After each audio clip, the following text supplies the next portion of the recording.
this is a get Trump piece of legislation, and in a legislation that, if implemented, would get President Trump killed.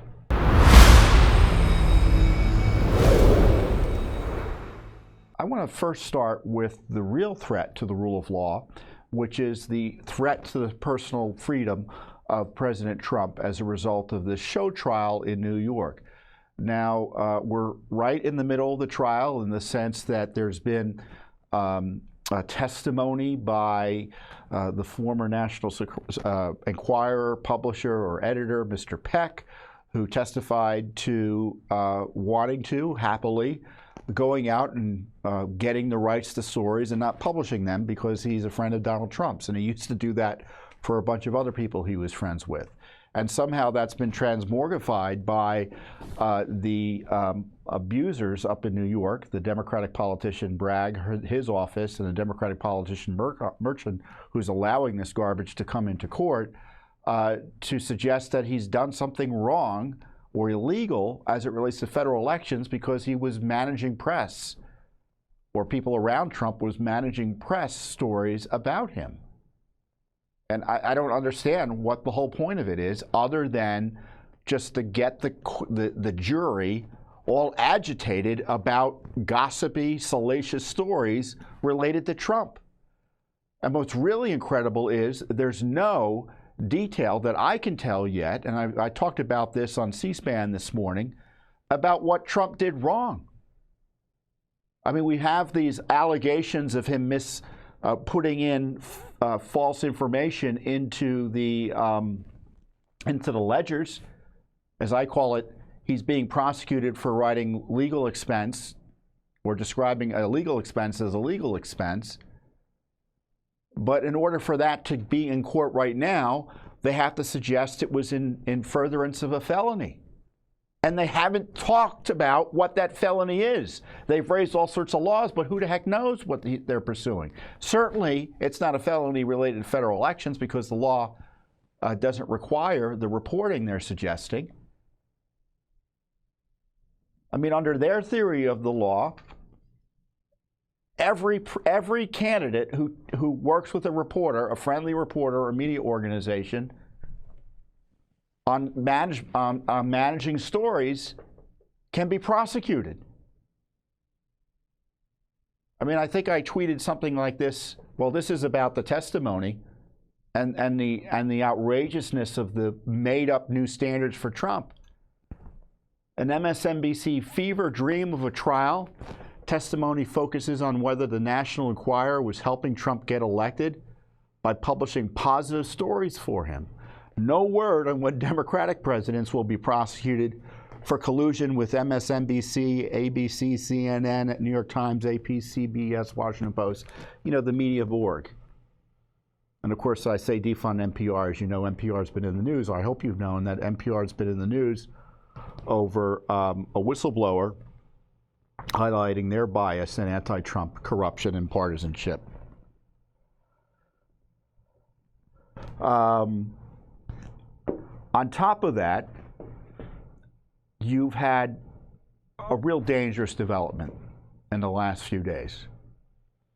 And that is the announcement, I think it happened shortly after our last update, the announcement by Benny Thompson, who ran the January 6th Rump Committee for Nancy Pelosi, that ridiculous January 6th committee, that he is proposing legislation in the House of Representatives to deny Secret Service protection to President Trump if he's convicted, I think, for a felony of over a year and sent to prison. Now, it's written in a way that, in theory, would apply to people other than President Trump, but the description of the legislation and the whole context is this is a get Trump piece of legislation, and in a legislation that, if implemented, would get President Trump killed if it goes the way they anticipate it going, which is that he goes to jail and is denied Secret Service protection. So the thinking of the Democrats is, we'll get Merchant to put Trump in jail in Rikers Island or a similarly unsafe location in New York City, and then we'll take away Secret Service protection. which would be a death sentence for Trump. So they not only want to make him a political prisoner, but they also want to turn him, make him dead. I don't know how else to put it. And I'm not going to pretend otherwise, and anyone who pretends otherwise doesn't deserve your attention. And I'm outraged about it, and I talked about it in not a weekly update, but in a quick piece we did earlier this week. Let's run that video. Hey everyone, disturbing news out of DC these past few days. It looks like the Democrats want to try to get Trump killed. A leading Democrat in the House, Benny Thompson, who ran Nancy Pelosi's January 6th witch hunt, just offered legislation that would have the effect of removing Secret Service protection from Donald Trump if he's sent to prison, whether it be a state or federal facility. It's pretty clear now, in addition to making him a political prisoner, which has long been their goal, they want to get him killed if he's made a political prisoner. I tell you, if politicians don't denounce that, I don't know where this country is going to be. And it's up to all members of Congress to say no to this, certainly in the short term. And of course, you can share your views by calling 202-225-3121 and asking to speak to your elected representatives here in Washington, D.C. Our country's on the line.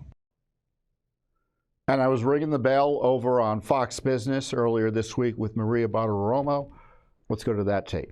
It's not just about putting him in jail or harassing him through this process. They're now threatening his life.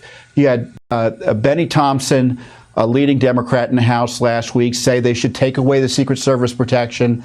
And the bill is targeted at Trump if he's convicted.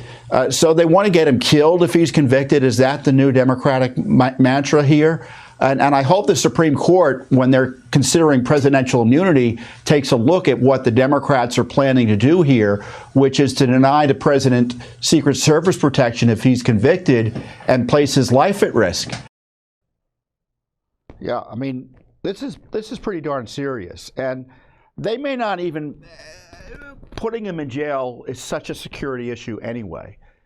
And of course, that's the goal here, in my view, is to put him away even before he's convicted by jailing him for violating these anti-constitutional, anti-First Amendment gag order, this gag order that Merchan, the Democrat Biden donor, has imposed on Trump. And I talked about that a little bit with Maria Bartiromo, or I talked about the trial generally with her as well. We can expect Bragg, according to the New York Times, to relitigate the 2016 election. His whole theory is that Trump stole the election. So he's denying, all of a sudden it's okay to deny election outcomes by suggesting that by President Trump or people around him deeming a legal expense money paid to settle a legal dispute, he committed a crime and therefore should be put in jail for violating also federal election law in 2016. Just incredible that it's being done. Obviously, he can't enforce federal election law. And as far as I'm concerned, this isn't about what Avenatti is going to say or what anyone is going to say. This is a show trial. The purpose of this is to keep the president effectively a political hostage stuck in that courtroom while President Biden is able to go around campaigning with no opposition for the next several weeks. We already saw that last week in Pennsylvania. Biden spent 3 days in Pennsylvania while his Democratic political allies and a donor to him on the bench kept Trump in that trial for no good reason. This should be in the least delayed. Obviously, it should never have proceeded anywhere as far as it's gotten thus far. But the idea that this is taking place in the middle of an election year is an abomination. Well, you can see why the left hates us at Judicial Watch, because we go on TV shows like that and tell the truth. I agree with me there. You know, I don't get nervous about seeing myself on TV the way other people do. I look at it as kind of like, oh, I agree with that guy, and I'm glad he's saying it. And I'm sure you agree with me as well. It's important we tell the truth about that. We've got this wild abuse targeting Trump, and they want to get him killed. So I'm concerned about the president's safety, and frankly, even talking about removing Secret Service protection from him is dangerous. Because obviously folks like us who are paying attention recognize he still has the Secret Service protection, but someone who's barely following the news, you could get some nut job thinking, oh, there's no Secret Service protection anymore, and then go after him. And I'd like to know where the Republicans in Congress are on this. Where's the leadership? I mean, they haven't stopped the funding of any of this. There's been little to no commentary on this Bragg trial. Maybe I missed it, you know. But I tell you, if I've missed it, it means there's been nothing. Because I do try to track this stuff relatively carefully. And if it isn't getting on my radar, it means it's not being done, practically speaking, and certainly not getting on the radar of average Americans who rightfully sometimes pay even less attention to politics than I do and these policy debates. Why aren't Republicans, for instance, up in New York attending the trial to support Trump? I tell you, if Bragg were a Republican doing something similar to the Democrat nominee for the president, and Democrats controlled the House of Representatives, Mr. Bragg would need, I told this to Benny Johnson this morning, Bragg would need an apartment here in D.C. because he'd be before the Congress so often. And everyone he talked to about the prosecution would also be subject to congressional scrutiny, among other things.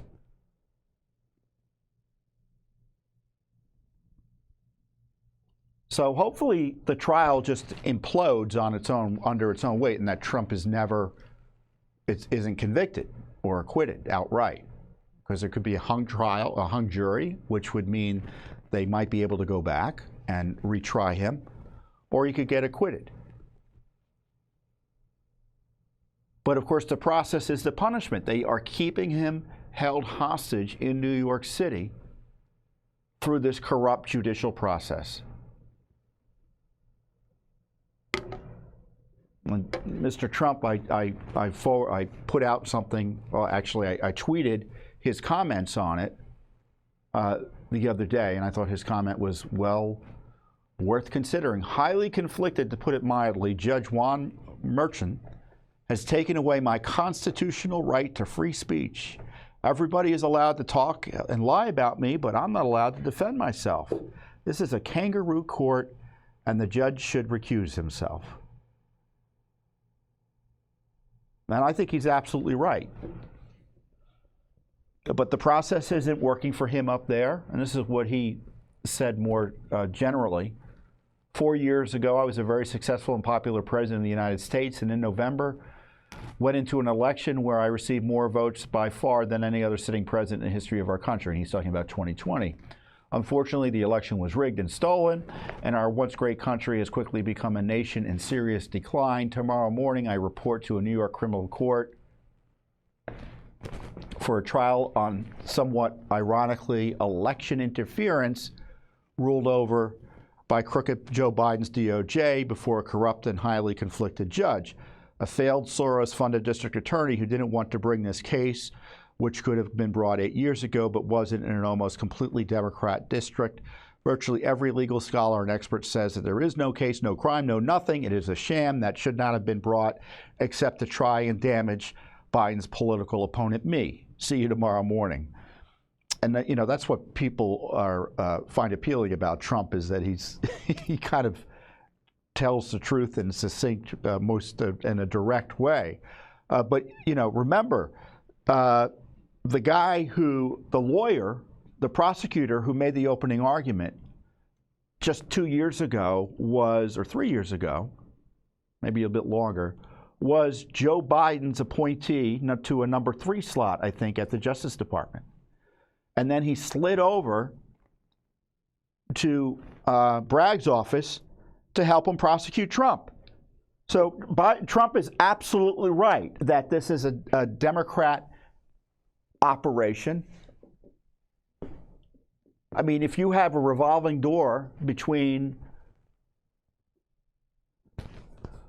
the various prosecutors and communications and such between the Justice Department, the Biden administration, and these local district attorneys, what conclusion otherwise could you draw?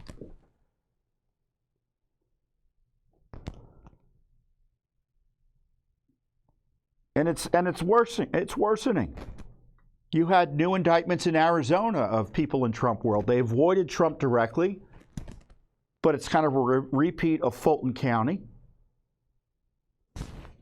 I put this tweet out, it really drove the left crazy. I have to get a little bit closer to read it for you without knocking anything down. Excuse me. I've carefully reviewed the Arizona indictment manufactured by a Democratic Party politician in that state. The indictment, which reads like a Democratic Party press release, is another brazen attack on the God-given civil rights of Democratic Party Biden political opponents in retaliation for lawfully and effectively disputing Biden's controversial election victory under federal, state, and constitutional law. The smearing of Trump and the targeting of Trump administration officials, election lawyers, and leading Republican Party officials and politicians in Arizona show that Arizona Democratic politician Chris Maez, I think that's how her name is pronounced, turned the grand jury process into a campaign operation to try to ensure a Biden victory in Arizona and nationally. It's now up to the justice system in Arizona to quickly rein in this rogue prosecution. Hopefully, criminal and civil rights investigations eventually will hold accountable all involved in this growing conspiracy by Biden and Democratic Party politicians in New York, Arizona, and Georgia to engage in election interference by depriving Trump and other innocents, including tens of millions of Americans, you, dear listener and viewer, are a victim, of their civil rights under color of law. Never before has this nation seen such an attack on the rule of law as we're seeing with this malicious partisan lawfare. Accordingly, Judicial Watch will continue and expand its historic and independent investigations of this dangerous election interference.